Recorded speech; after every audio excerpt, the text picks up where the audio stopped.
सवाई माधोपुर में दो बच्चों की मौत हो गई। पानी के तेज बहाव में कार बह गई। कार में सवार दो बच्चों की मौत हुई। 3 लोग गंभीर रूप से घायल हुए। भैरूपुरा के नाले में यह कार फंस गई थी।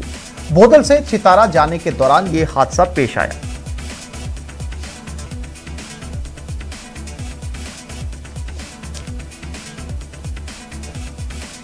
तो कार में सवार दो बच्चों की मौत हो गई और इस हादसे में 3 लोग गंभीर रूप से घायल भी हुए हैं और ये कार जो थी वो भैरूपुरा के नाले में फंस गई थी।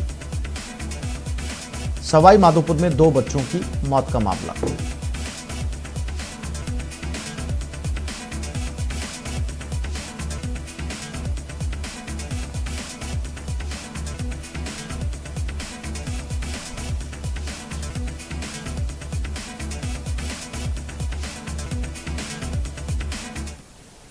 और प्रदेश भर में बारिश का हाल आपको बताते हैं। सबसे पहले जयपुर के रेनवाल इलाके में पिछले 24 घंटे से बरसात का दौर जारी है। क्षेत्र में करीब 40 mm बारिश हुई है। लगातार हो रही बरसात से जनजीवन प्रभावित हो रहा है।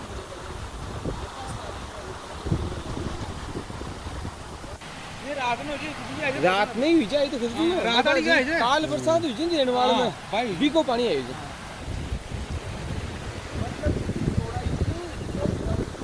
और रेनवाल में ये बारिश देख सकते हैं, सड़क तक को क्रॉस करके पानी जो है वो बह रहा है और सड़कें पूरी तरीके से तालाब में तब्दील हो चुकी हैं। अंदाजा लगाना मुश्किल है कि इसके बीच से सड़क कहां से गुजर रही है। ये तस्वीरें रेनवाल से। जयपुर के रेनवाल क्षेत्र में बारिश की वजह से निचले हिस्सों में पानी भर गया। क्षेत्र के बाल्यावास मिनी एनीकट पर पानी भर गया और एनीकट से पानी अब बाहर बहने लगा है।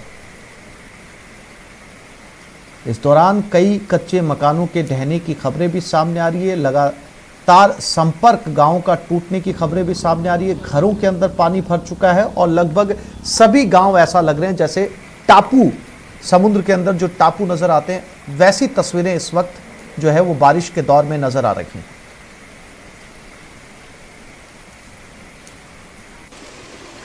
टोंक जिले में पिछले 5 दिनों से बरसात हो रही है, जिसके चलते आसपास के पूरे खेत पानी से लबालब है। बरसात से तालाब टूटने से आम रास्ते में जगह जगह पानी भर गया। लोगों ने कड़ी मशक्कत के बाद राहत कार्य शुरू किया।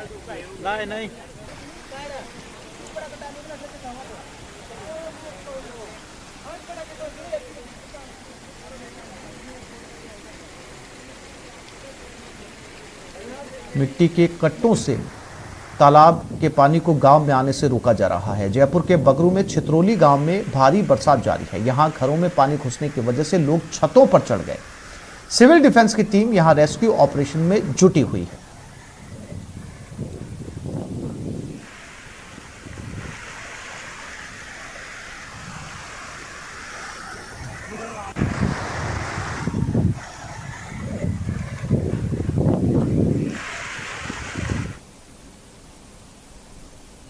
बगरू क्षेत्र में दुकानों और घरों में पानी भर गया, जिससे न केवल सामान भीग गया बल्कि लोगों को भी काफी परेशानी हुई। बरसात ने प्रशासन की ओर से किए जाने वाले इंतजामात की भी पोल खोलकर रख दी है।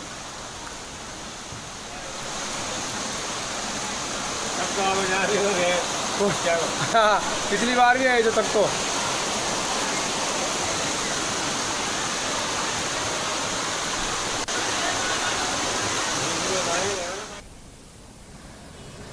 बगरू क्षेत्र में हो रही बरसात से जनजीवन अस्त व्यस्त हो गया। यहां निचले इलाकों में रहने वाले लोगों के लिए बारिश आफत बन गई है। कस्बे के विभिन्न रास्तों पर तेज बारिश से पानी बहने लगा है।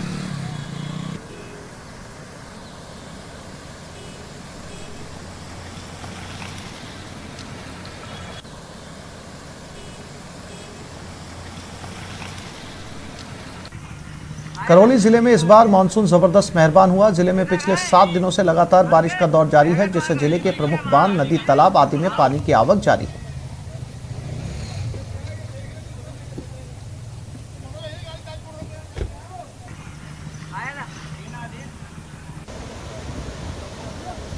करौली में चंबल नदी खतरे के निशान से ऊपर बह रही है, जिसके कारण जिला प्रशासन ने निचले क्षेत्रों में रहने वाले लोगों को सुरक्षित स्थानों पर जाने की अपील की।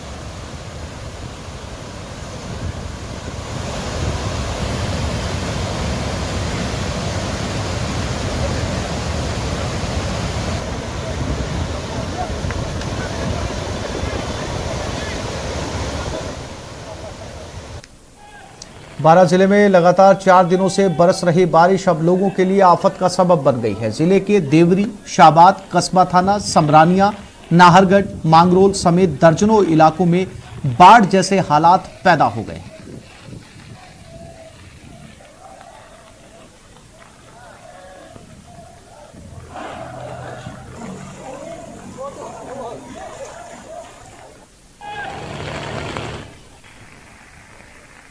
बारां शहर में 2 दिन से निचले इलाके पानी में डूब चुके हैं। शहर के प्रताप चौक में स्कूल, पुलिस थाना तक पानी में आधे से ज्यादा डूब गया है।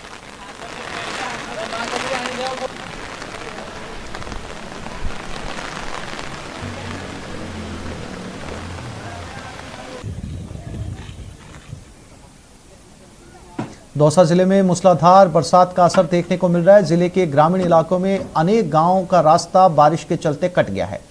कई सड़कें टूट चुकी हैं तो कहीं रास्तों में पानी भरा होने के कारण एक गांव से दूसरे गांव का संपर्क भी कट गया है।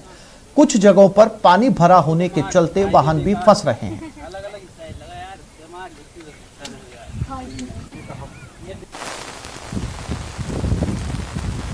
इसी तरह दौसा के निमाली कालोता मार्ग भी बारिश के चलते बंद हो गए। दौसा जिले के 39 में से 23 बांधों में पानी आ चुका है। काफी दिनों से सूखे पड़े बांधों में भी पानी की आवक हुई है। जिले के सैंथल, सागर, सिंडोली, झिलमिली, गेटोलाव, चांद्राना, कालोखो, मोरेल, सिंथौली, दीवांचली, माधोसागर, जगरा रामपुरा और कोट बांध में पानी की अच्छी आवक हुई है।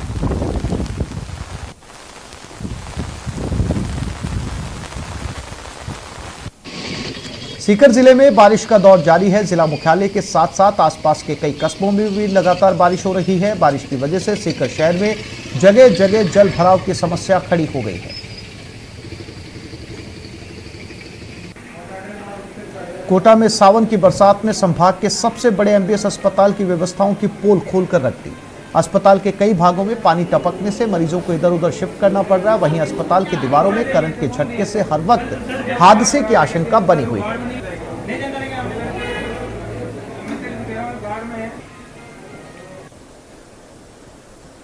धौलपुर में चंबल नदी का जलस्तर तेजी से बढ़ रहा है। Collector R K. जायसवाल चंबल नदी पर नजर बनाए हुए हैं। धौलपुर जिले के चंबल किनारे बसे गांवों को हाई अलर्ट पर रख दिया गया है। चंबल नदी खतरे के निशान से करीब 7 मीटर ऊपर बह रही है।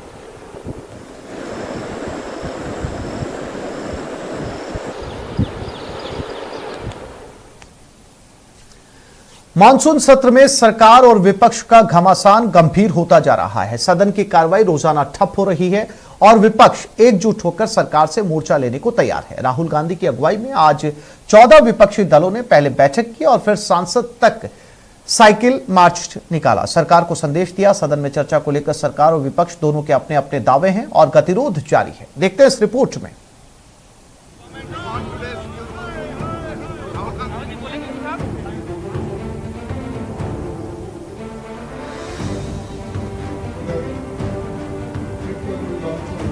हम पेगासस राष्ट्रीय सुरक्षा का मुद्दा है। संसद से सड़क तक मोर्चाबंदी। Feeling of the common people, sir, they are looting the country. Rahul की ब्रेकफास्ट पॉलिटिक्स। और ये तय हुआ कि सारी विपक्षी एकता रहेगी 2024 तक। इसी तरह जनता के मुद्दों पे हम लड़ाई लड़ेंगे। सदन में चर्चा पर महाभारत।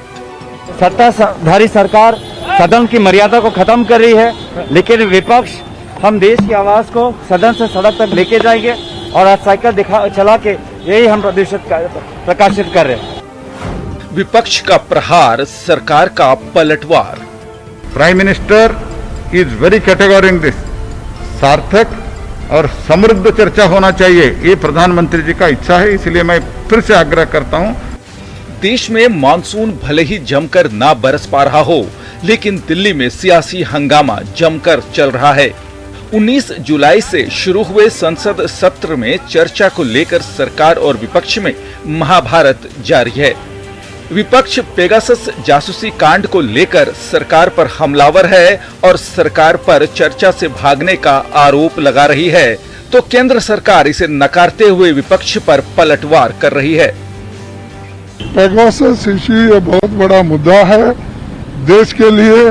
हो सकता है देहातों में इसका चर्चा नहीं होगी, लेकिन देश के संविधान की रक्षा के लिए, देश के एक लिबर्टी, प्राइवेसी, इसको जो हिफाजत करने के लिए हम सभी लोग एक होकर इस इश्यू को लड़ना चाहिए।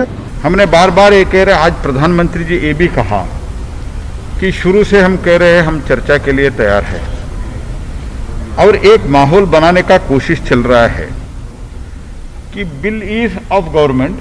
हम चर्चा की मांग करते हैं तो सरकार ने हमें चर्चा का मौका देना चाहिए, हमारी मन की बात सुननी चाहिए। हम आपके मन की बात हमेशा सुनते हैं। केंद्र पर दबाव बनाने के लिए संयुक्त विपक्ष ने संसद तक साइकिल मार्च किया। विपक्ष इस मार्च के जरिए महंगाई, किसान और पेगासस के मुद्दे पर सरकार को घेरने की कोशिश कर रही है। ये सरकार का क्या है, असली मुद्दे ऊपर चर्चा होना। इनका बिल जो 10-15 बिल पास कराने का था, पास कर लिया। अभी जो महंगाई के ऊपर चर्चा हुआ क्या, पेगासिस के ऊपर चर्चा हुआ क्या, और इनका जो सबसे ज्यादा अभी फार्मर्स बिल चल रहा है, प्रोटेस्ट चल रहा है, उसके ऊपर कोई चर्चा नहीं है ना। 8 महीने से किसानों की सुन रहे हैं जो सड़कों पे बैठे, घर बार छोड़ के, अपने किसान अपने खेत फसल छोड़ के, और ना ही इधर संसद के अंदर हम एडजॉर्नमेंट मोशन के ऊपर हर रोज 12 दिन से दे रहे हैं। एजेंडा यही था कि ऑपोजिशन यूनाइटेड है, ऑपोजिशन एक साथ एकजुट होकर उन मुद्दों पे लड़ेगी जो जनता के अधिकारों के मुद्दे हैं, जनता से जुड़े हुए मुद्दे हैं। वो महंगाई हो, अर्थव्यवस्था हो, और जिस तरीके से नेशनल इंटरेस्ट को कॉम्प्रोमाइज किया जा रहा है, नेशनल सिक्योरिटी को कॉम्प्रोमाइज किया जा रहा है, किसानों के खिलाफ काम हो रहा है। आपको बता दें कि इससे पहले दिल्ली के कॉन्स्टिट्यूशनल क्लब में राहुल गांधी की अध्यक्षता में 14 विपक्षी दलों ने बैठक कर एकजुटता का संदेश दिया। तो बीजेपी संसदीय दल की बैठक में सरकार ने भी विपक्ष के मुद्दों की काट के लिए रणनीति तैयार की। हालांकि विपक्ष की बैठक में आप और बीएसपी शामिल नहीं रही, लेकिन शिवसेना, एनसीपी और टीएमसी समेत लगभग पूरा विपक्ष इस बैठक में शामिल रहा, जिसका संदेश साफ था कि सरकार जनता की आवाज सुने।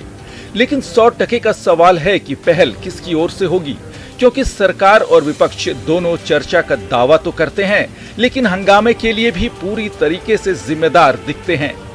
Bureau report, news 18 network.